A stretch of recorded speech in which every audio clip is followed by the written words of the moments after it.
Welcome to everyone. Glycolysis के process ख़त्म होने के बाद हम उसके बाद का जो स्टेप है वो पढ़ेंगे, conversation of pyruvate to acetyl CoA, जो कि पायरुवेट डिहाइड्रोजिनेस कॉम्प्लेक्स एंजाइम के थ्रू परफॉर्म होता है। और ये एंजाइम को कॉम्प्लेक्स इसलिए भी बोला जाता है क्योंकि इसमें 3 कंपोनेंट का कंस्टिट्यूशन होता है और वो एंजाइम्स है pyruvate dehydrogenase, dihydrolipoyl transacetylase and dihydrolipoyl dehydrogenase. और ये जो भी तीनों कंपोनेंट्स हैं ये एक दूसरे से पॉलीपेप्टाइड चेन के थ्रू अटैच होते हैं, तो इनको मल्टी एंजाइम कॉम्प्लेक्स भी कहा जाता है। ये जो प्रोसेस है pyruvate to acetyl CoA convert होने में, ये इम्पॉर्टेंट है। इसको इसलिए पहले एक्सप्लेन करते हैं क्योंकि इसका जो फर्दर प्रोसेस है वो है TCA साइकिल को परफॉर्म करना, और उस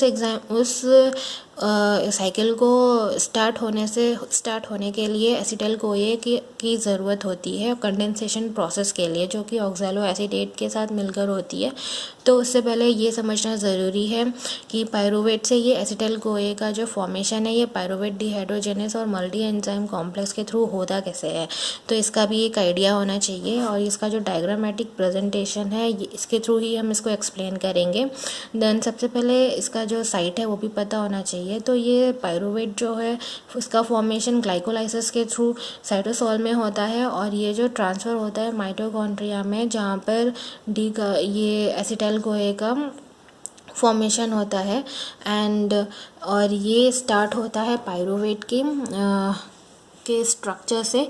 पायरुवेट के जो स्ट्रक्चर में जो ये CO ग्रुप है ये CO2 फॉर्म में डिटैच होता है, और जब ये डिटैच होता है तो इसका जो पायरुवेट डिहाइड्रोजिनेट से के थ्रू ही की हेल्प से होता है ये रिएक्शन। देन उसके बाद और ये जो पायरुवेट डिहाइड्रोजिनेस है ये अटैच होते हैं थायमिन डाइफॉस्फेट से, और उसके बाद इससे ये हाइड्रोक्सी इथाइल TDP कन्वर्ट होता है। और ये जो हाइड्रोक्सी इथाइल TDP फॉर्म है ये ऑक्सीडाइज फॉर्म ऑफ लिपोमाइड से अटैच होता है, इसका सल्फाइड्रल ग्रुप। और ये जो ऑक्सीडाइज लिपोमाइड है ये डाइहाइड्रोलिपोइल ट्रांसएसिटाइलेज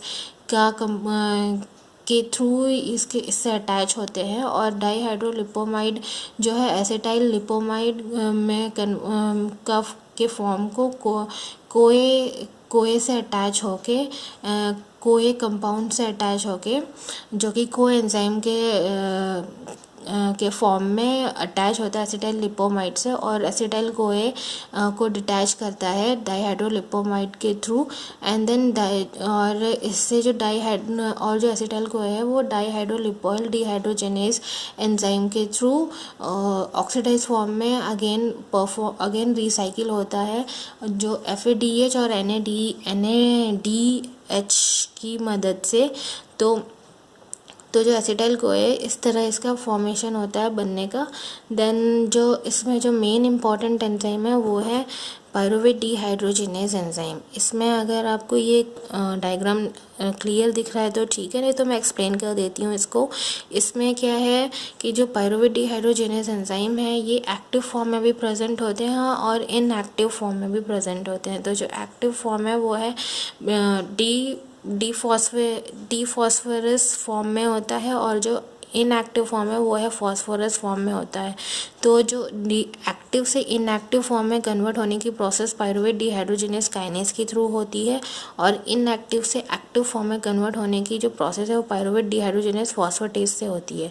तो जो पायरुवेट डिहाइड्रोजिनेस फॉस्फेटेज है ये मैग्नीशियम कैल्शियम इंसुलिन से एक्टिवेट होता है इनकी एक्टिविटी।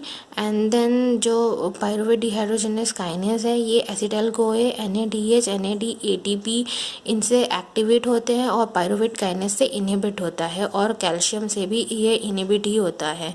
तो इसके थ्रू ये कंपोनेंट के थ्रू इनका रेगुलेशन होता है। देन और जो इसमें एंजाइम कॉम्प्लेक्स है कोए nicotine FAD TDP lipoic acid, इनका जो यूटिलाइजेशन होता है इस एसिटाइल कोए के फॉर्मेशन में पायरुवेट से। और जो पायरुवेट डिहाइड्रोजिनेस एंजाइम है ये एसिटाइल कोए से भी इनहिबिट होता है, और पायरुवेट NADH और H+ से भी इनहिबिट होता है।